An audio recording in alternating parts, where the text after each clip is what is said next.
Steve Durst is the director of the International Lunar Observatory Association, based in Hawaii, and its ILOA Galaxy Forum program, which with the goal of advancing 21st century education and seeing humans on the moon within the decade. He is also editor and publisher at Space Age Publishing Company since 1976 and operates Hawaii and California offices. Space Age publishes Space Calendar and Lunar Enterprise Daily and supports pioneering enterprises such as the ILOA, Stanford on the Moon, and the Ad Astra Kansas newsletter and foundation initiative, and pursues a business plan consistent with establishing a third office on the moon. Please welcome Steve Durst.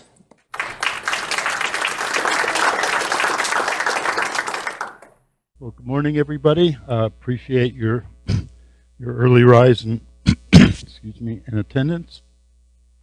Thank you very much to my associates on the Ad Astra Kansas Foundation, Nick Salome for chairing this event, and Jeanette Steiner, who serves as the president of Ad Astra Kansas Foundation. And appreciate the interesting perspectives that Jeanette just shared and the welcome from Provost Muma. And many thanks to TVIW. I think it's great that such a professional interstellar organization is holding its workshop here in the Ad Astra state, which is the subject of my presentation and initiative this morning. First off, I should say that why Kansas?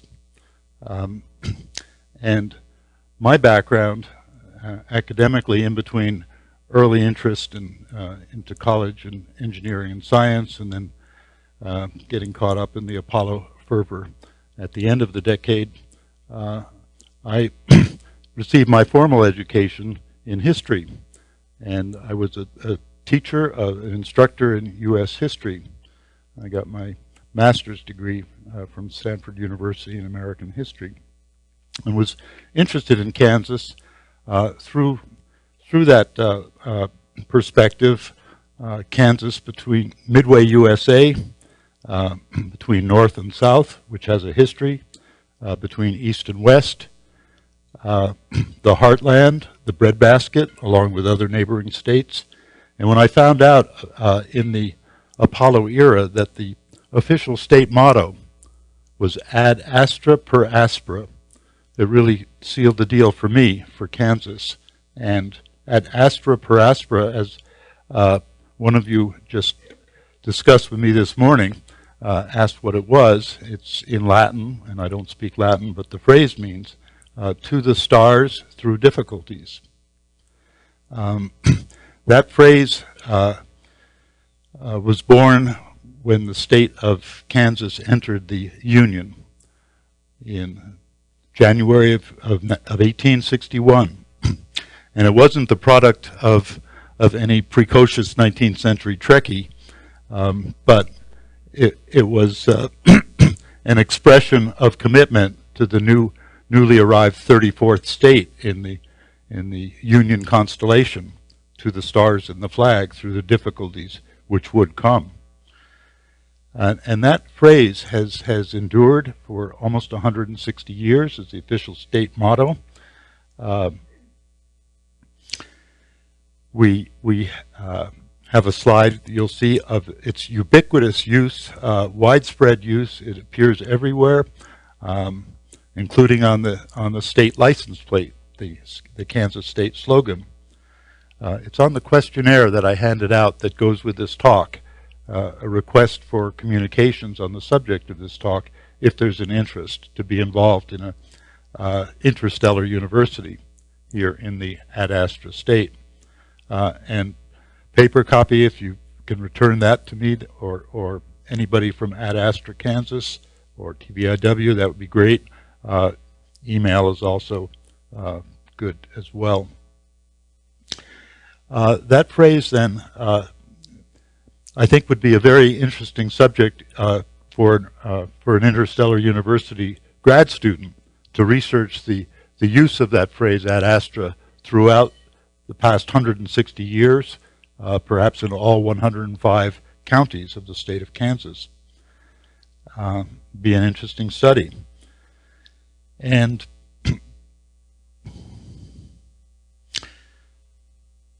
it's also manifested ad astra on the state capitol, a beautiful bronze sculpture with a native Kansas Indian arching his bow and arrow towards the stars.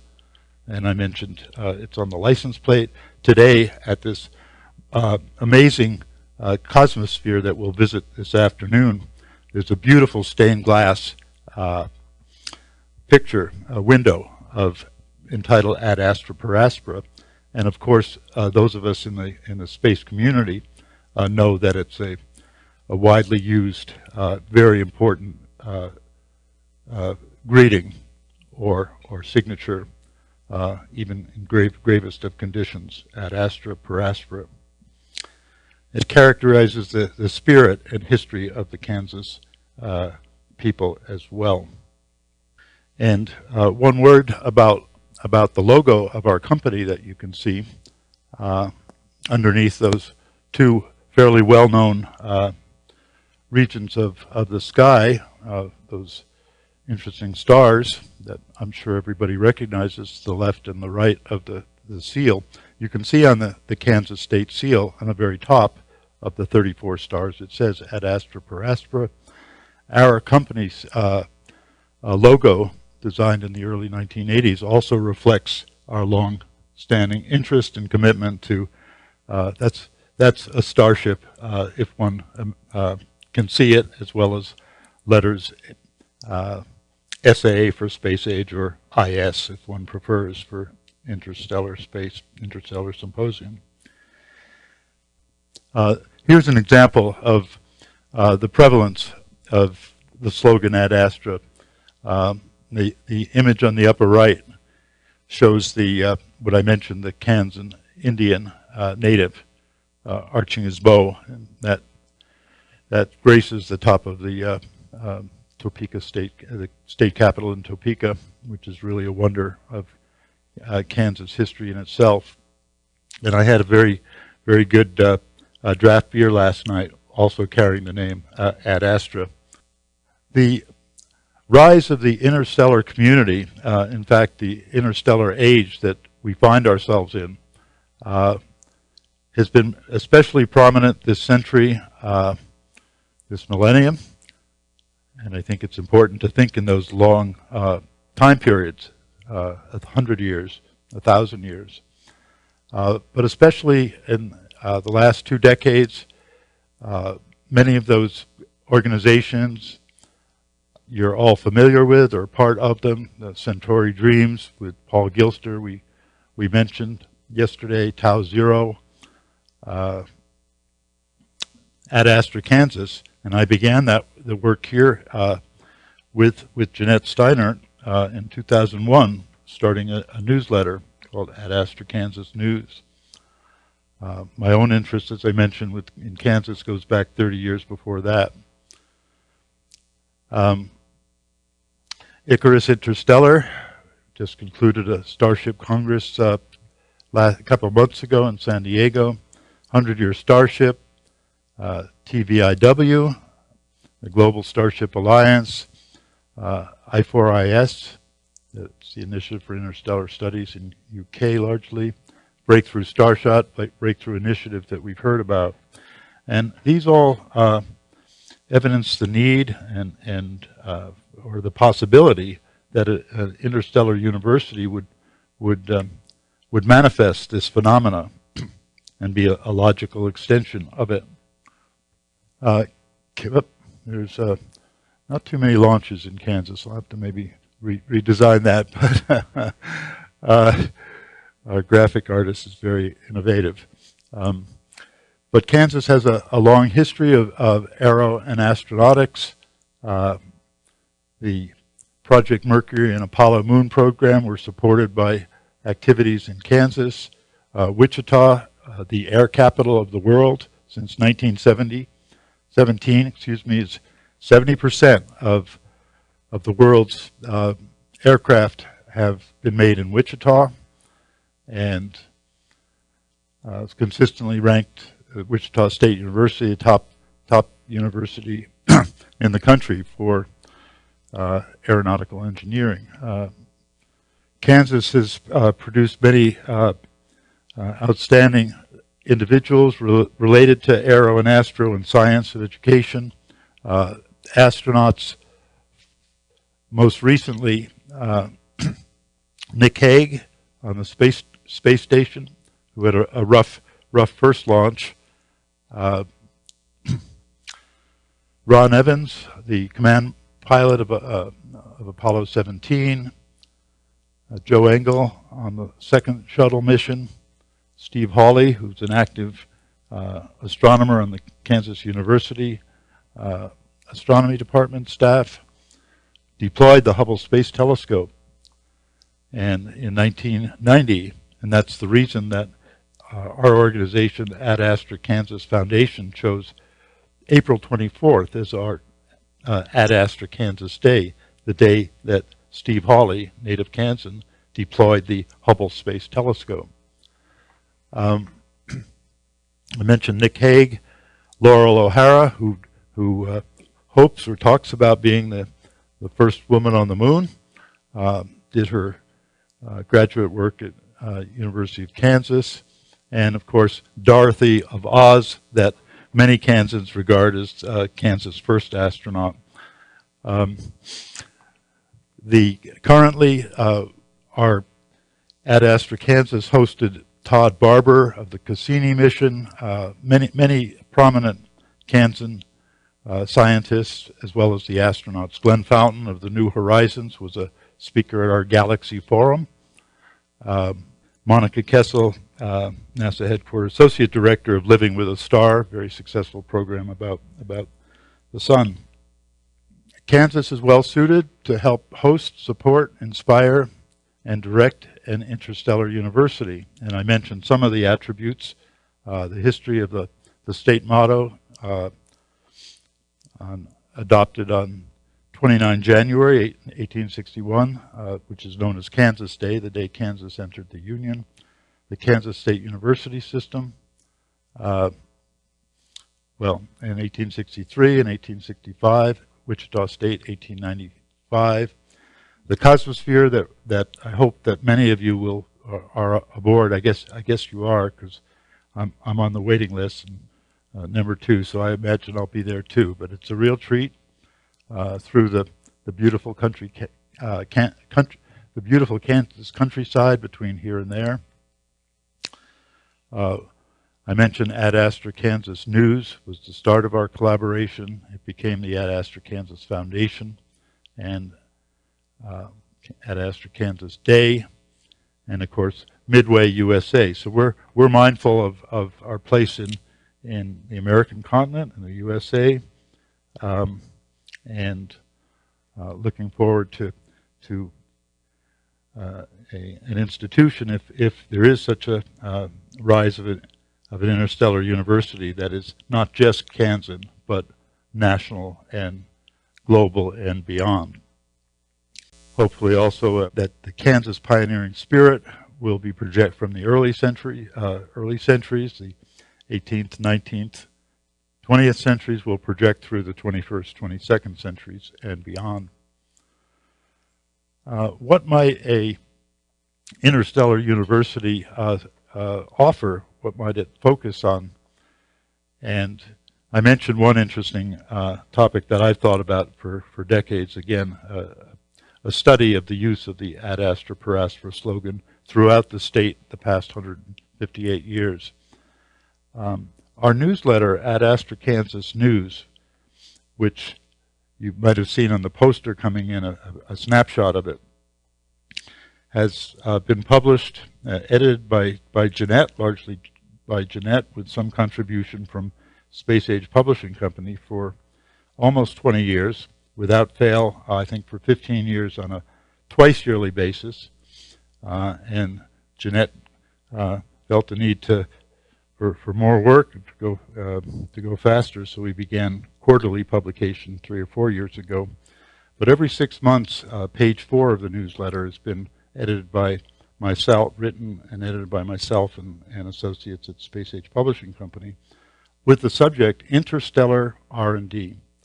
So we've been writing that column for 20 years and focused on interstellar matters.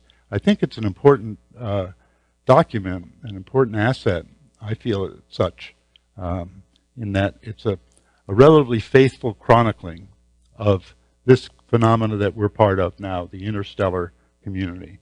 And I approached it not semi-technically, but we had 3 departments, 3 sections in each of our interstellar R&D features: observation, communication, and transportation. I did mention that I was talking with Martha Knowles and Doug Loss about, I think the interstellar community would do well to bring in astrophysics. As Jeanette mentioned, Kansans embrace astronomy, and so do many people worldwide.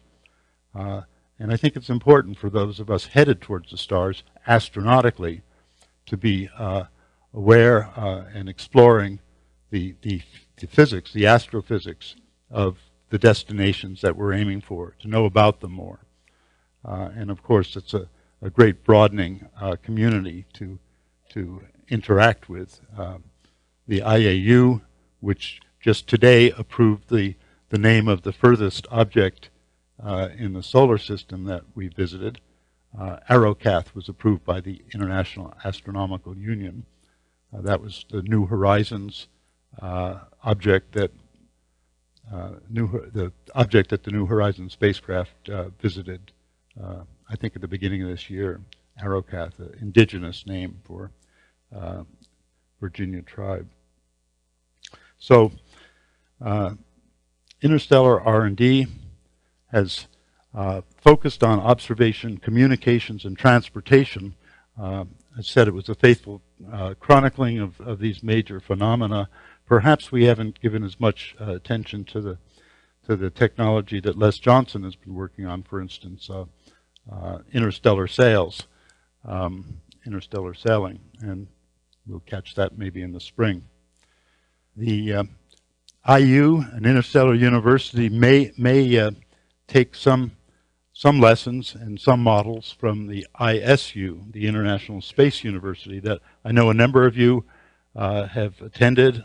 I think it's must have been a great privilege and opportunity, since the ISU now populates, its graduates populate many of the important and smaller universities, astronautical departments, private industry, government positions in NASA, etc. ISU has produced, I think, 3,000 graduates in its 30 years, a real success story of the space age.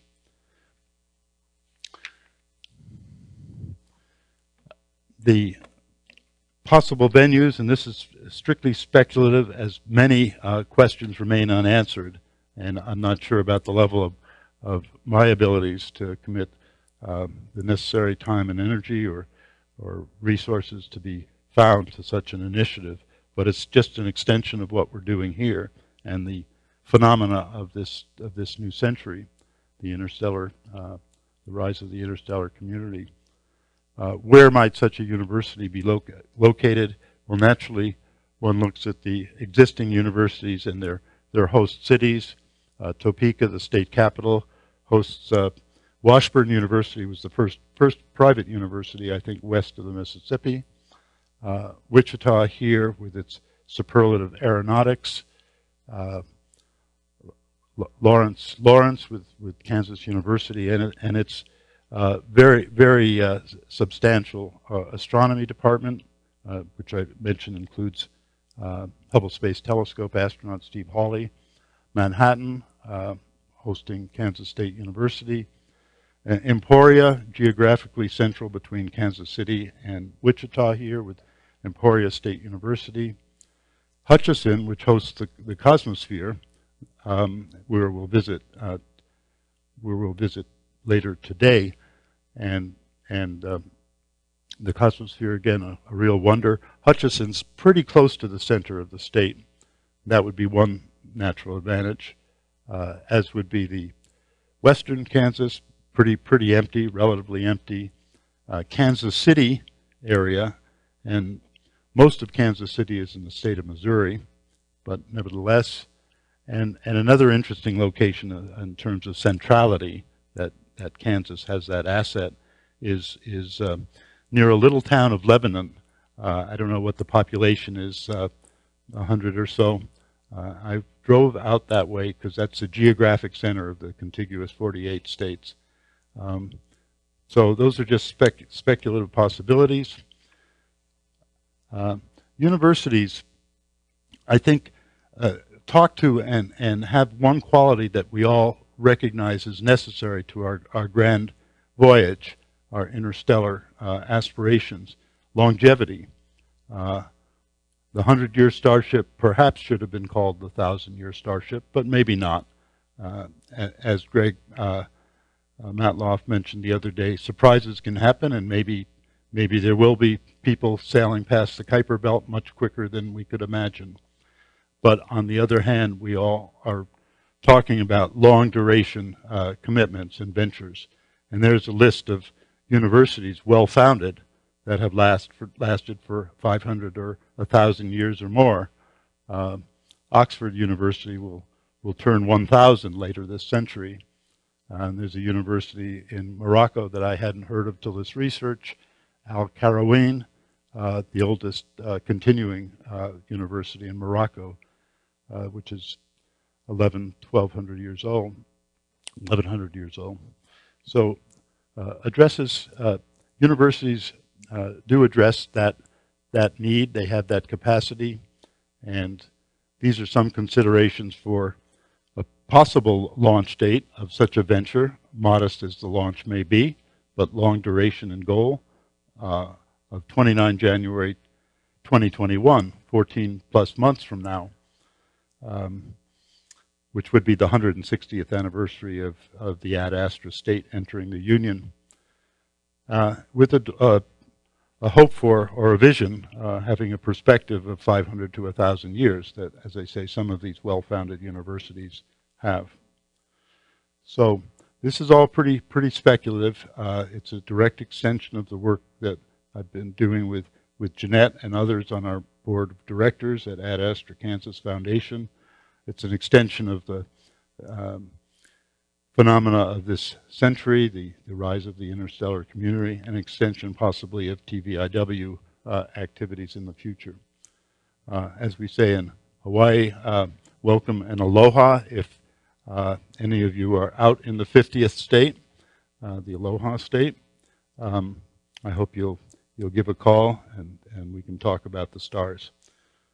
Thank you very much, and I'll take any questions.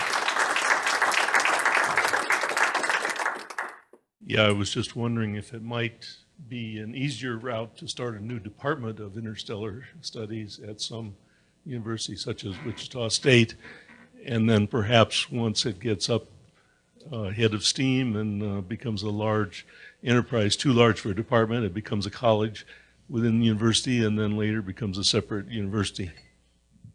It's certainly a welcome and interesting idea, and it's nice that this is basically starting at square one, so all these considerations are appropriate. And I don't know if everybody heard the question.